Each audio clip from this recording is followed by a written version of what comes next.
Like to give all praises to Yahweh, Bahashem, Yahweh Shai, Bahashem, Wachakadash. Double honors to the apostles of Great Millstone who rule well.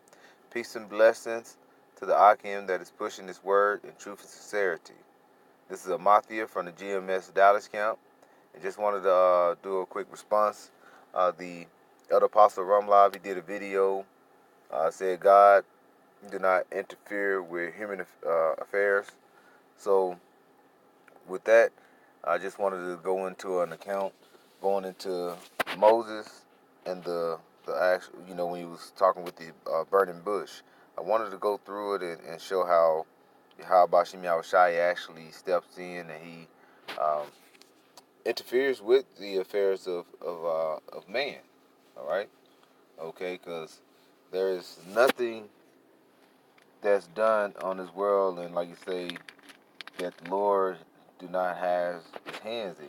Like you say, he deals with uh, good and the evil. All right. And before we get to the account, I want to go into Job. Job.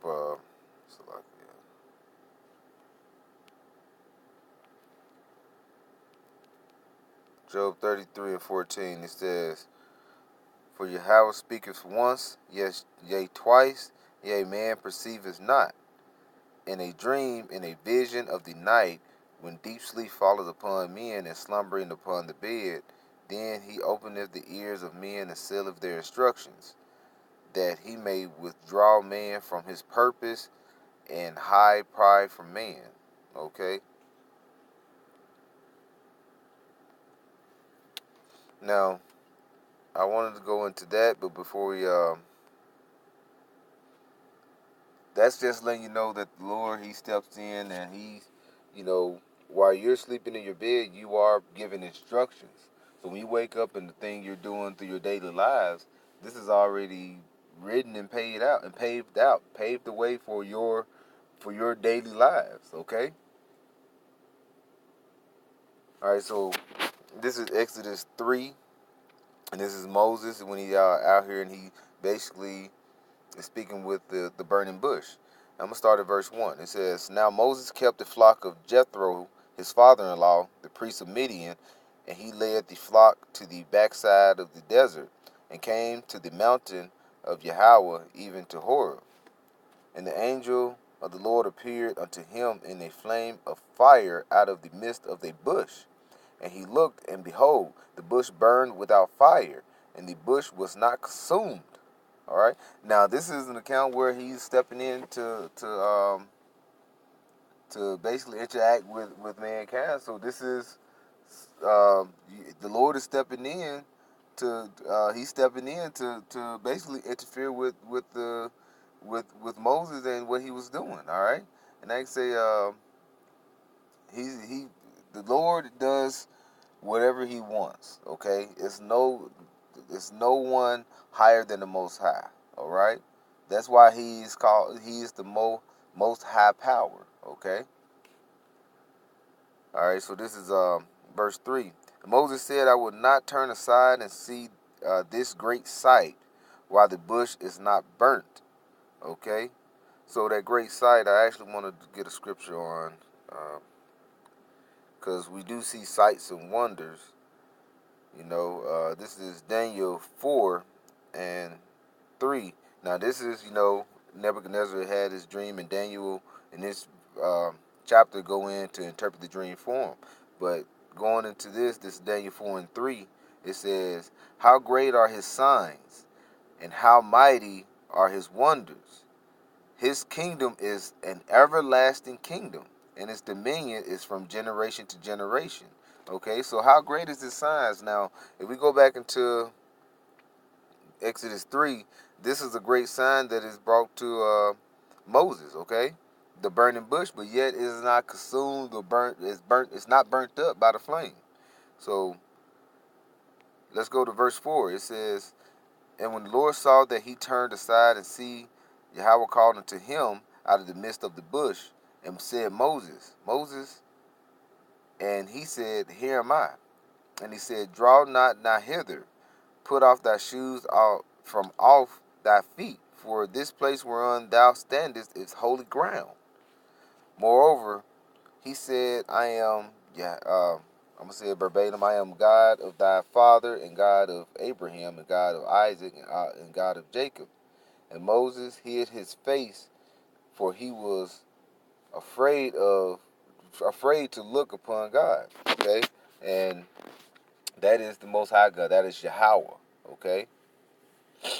And it says, verse 7, and then Yahweh said, I have surely seen the affliction of my people which are in Egypt, and have heard their cry by reason of their taskmasters, for I know their sorrows.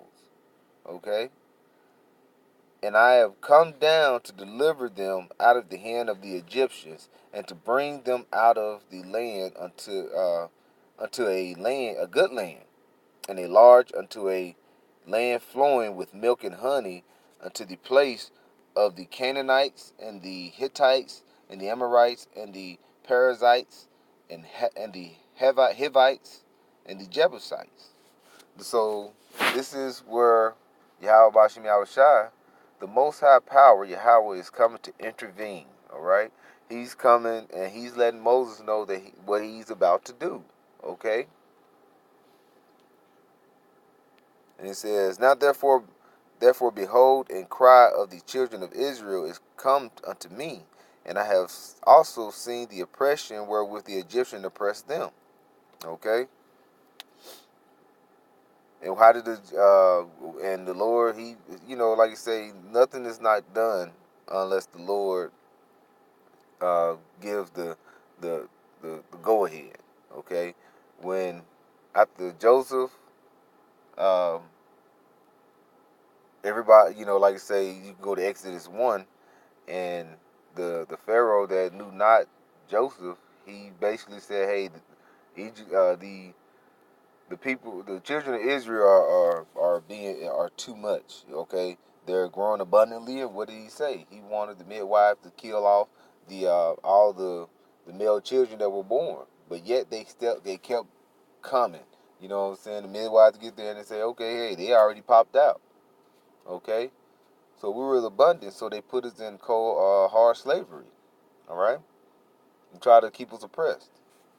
And the Lord heard those afflictions. All right, and he says, I'm going to go to verse 10. Come now, therefore, and I will send thee unto Pharaoh, and thou mayest bring forth my people, that children of Israel out of Egypt. And Moses said unto Yahweh, who am I? And I should go unto Pharaoh, and that I should bring forth the children of Israel out of Egypt. And he said, certainly I will be with thee. And this shall be a token unto thee, and I have sent thee when thou hast brought forth the people out of Egypt. Ye shall serve Yahweh upon this mountain. So you say you will reserve your power upon this mountain. All right? So he's letting you know what he's about to do. Now, when you continue on through the story, like I say, and these are true, actual events. And we all know the story. Egypt was plagued with 7 plagues, and what was the last plague? The death of the firstborn child.